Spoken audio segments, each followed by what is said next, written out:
welcome po sa High Grounds.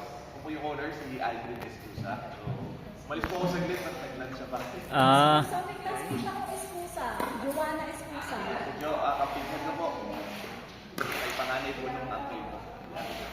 So anyways, start po tayo sa pickleball. So, to start with pickleball, stance muna tayo. Tayo natin inside the court. Ayusin muna natin. So, just like any other sport, ang ready position natin is wide stance. Meaning, nagpas ng shoulder width yung paa natin. Sabihin medyo nakabuka ka tayo, okay? So, huwag tayong tatayo ng straight sa court. Huwag natin ituloy yung tuhod natin.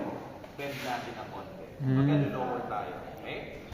Next is of course, yung dibdib natin. Medyo naka-abante ng konti. Okay? Parang naka-lean forward tayo. Huwag yung ulo. So, yung chest tayo, chest. Parang naka-ready tayo tumakbo. Diba? Tumakbo. So, ito yung pinaka-importante. Kamay natin, dapat hawak natin yung paddle in a continental position. Continental is para tayo nagpag-shake hands. Okay? So, from now on, yan na yun. Continental position, ilagay natin sa harap. Bakit importante ito? Number one, yung footwork natin, para hindi tayo matapilok inside the court, dapat ready tayo lagi. On your toes. Ano? Lagi tayong ready kumalon from right to left. Okay? Para sa lateral movement. And then yung paddle naman, bakit laging nandito dapat sa harap yan? Tandaan nyo yung bola matigas. Ang leading injury ni pickleball is eye injury. Pag nagkakatamaan sa mata, injury yan. Delikado. Okay? So, angat. Bakit? Para pwede nating takpan yung mukha natin. Pag ganyan na yung bola. Okay? Magpo-protection na yung sarili, cover your face. Pag kaya nyo na yung sarili nyo, ibalik nyo kahit mabilis yung bola. Maganda rin yan na ma-practice kasi malapit kayo lagi sa mga receiving parts ng katawan nyo. Okay? Side to side. Okay? Kada tapos tumira, back to base. Right? So yun na yan, basic stance, basic grip. Ngayon, pickleball is about control, hindi power ha. So, power wins games also.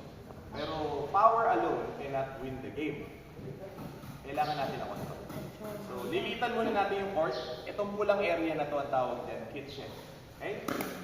So, sa kitchen, isa lang yung rule natin. Bawal tayo mag-volley inside the kitchen. A more professional term sa kitchen is the non-volley zone.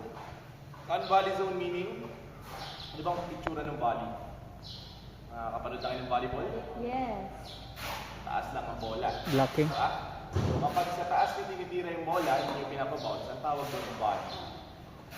Bawal yan. Of that, pag tumalbog yung bola sa floor, ang tawag dyan, ground stroke. Okay? Now, bawal mag-volley pag nakaapak sa kitchen. Sa red, okay. Sa kitchen. Yes, yung pula. Bawal tumapak na kami. Yan, bawal kumalo. Laging nasa labas ka.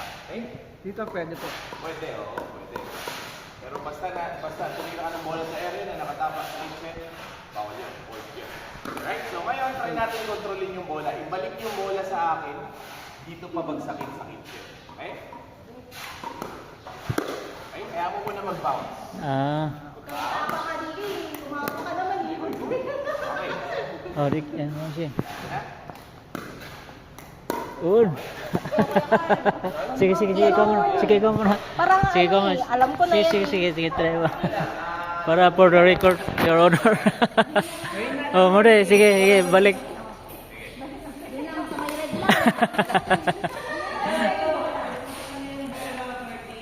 Sige, balik mo muna. Oh, balik, muna. Good, very good.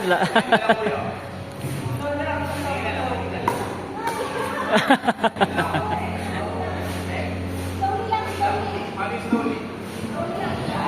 Kulang siya.